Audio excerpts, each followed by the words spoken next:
Good evening, class. My name is Christopher Asuncion, and I am in the Nurse 5343 Nursing Leadership class led by Dr. Candy Constantine Castillo. And tonight we will be reviewing the leadership book of Start With Why, written by Simon Sinek, How Great Leaders Inspire Everyone to Take Action. This is the book that I chose. I was super excited to see this on the list. I've been a big fan of Simon Sinek for years. I've watched this stuff on social media. I follow his content and as well as his books. So super excited to get into this book review.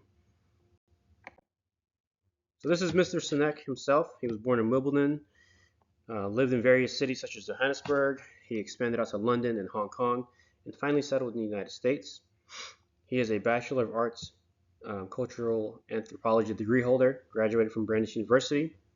He started his humble beginnings in New York at the Havas Creative and the Ogilvy ad agencies.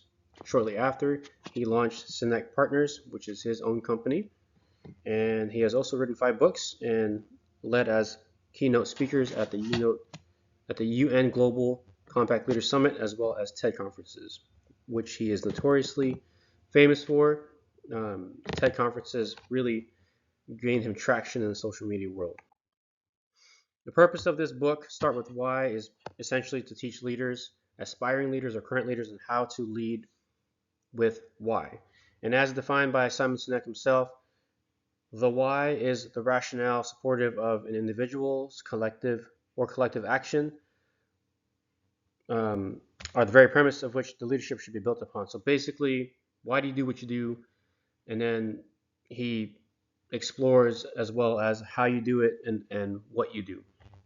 The target audience of this book is obviously individuals or current leaders seeking for enhancement of their skills through in the leadership realm. This book presented with many strengths and very little shortcomings. The number one strength that stood out to me was the simple language and the relatable examples or analogies utilized by Simon Sinek that allowed readers to retain the information and relate to it, also allowing us to be able to utilize the data that we've gained from reading this book into everyday practice.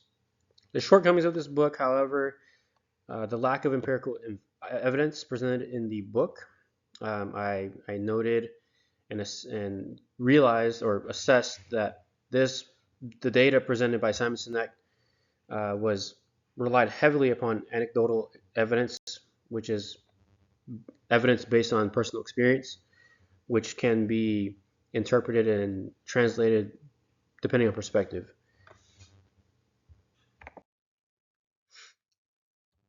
Again, the objectives achieved, he was able to relay the composition of how to start with why, and it was broken down into concepts such as the golden circle, clarity, discipline, and consistency, emergence of trust, rallying belief, achieving success, and discovering why. Do I highly recommend this? Would I highly recommend this book to others to read? Yes, I definitely would. Number one, for the ease of the ability to read and transcribe what Mr. Sinek is trying to relay out to his readers. Overall, I give this an 8.5 out of 10 in relation to the other personal leadership books that I've read. But this ranks extremely high, and I definitely recommend it to anyone aspiring to become a better leader or trying to learn how to become a leader. I do believe that concepts in this book presented by Simon Sinek can easily be relatable to everyone of all skill levels and of all experience levels, regardless if they want to lead in healthcare, in the corporate world. Wherever leadership is utilized, this book presents with data that is extremely relevant and extremely helpful to individuals seeking to be leaders. So thank you again for viewing my presentation. I hope you enjoyed this as much as I enjoyed reading this book and presenting this presentation. Have a great night, and thank you.